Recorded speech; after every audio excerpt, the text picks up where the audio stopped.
Please proceed. Yeah. My name is Henson Ong. Forgive me, English is not my first language. I am a legal immigrant, and I am an American by choice.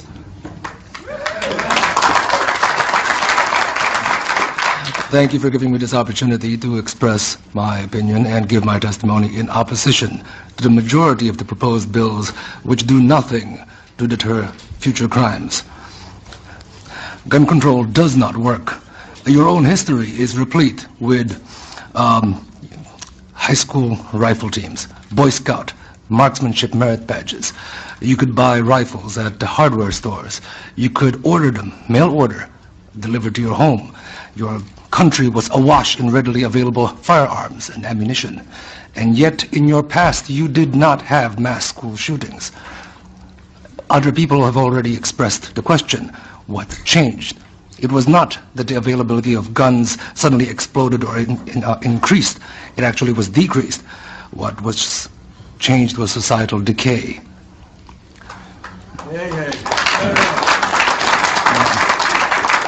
If gun control actually did work, Washington, D.C. and Chicago would be the safest cities in your nation, but it is not. They have the toughest gun laws and the highest crime and murder rates. Now, some people have asked and called the AR-15. They called the AR-15 a weapon of mass killing.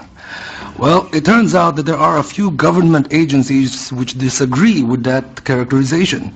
The Department of Homeland Security has stated that a rifle chambered in 5.56 NATO with a 30-round magazine is suitable for personal defensive use. Who needs an AR-15 with 30-round mags? That question has also been brought up.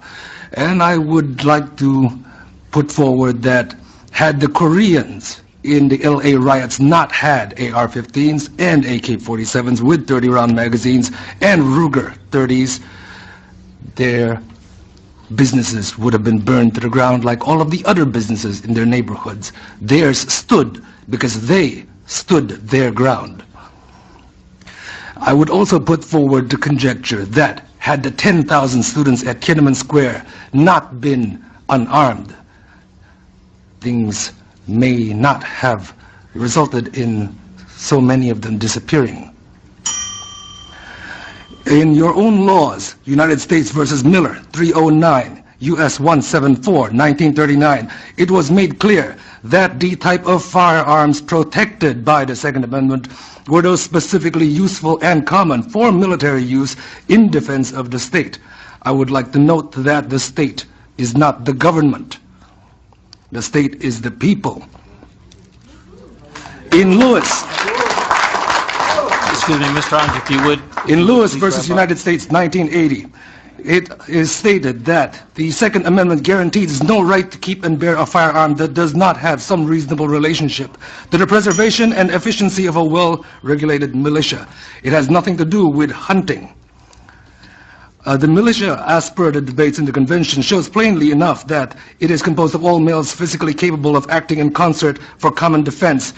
And further, that ordinarily, when called for service, these men were expected to appear bearing arms supplied by themselves and of a kind in common use at the time. The AR-15 is the most common and popular rifle in America at this time. Would you please wrap up?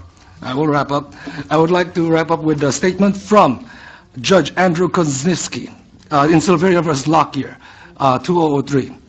My excellent colleagues have forgotten these bitter lessons of history. The prospect of tyranny may not grab the headlines the way vivid stories of gun crime usually do, but few saw the Third Reich coming until it was too late. The Second Amendment is a doomsday provision, one designed only for those exceptionally rare circumstances when all other rights have failed. A free people can only afford to make this mistake once. Thank you.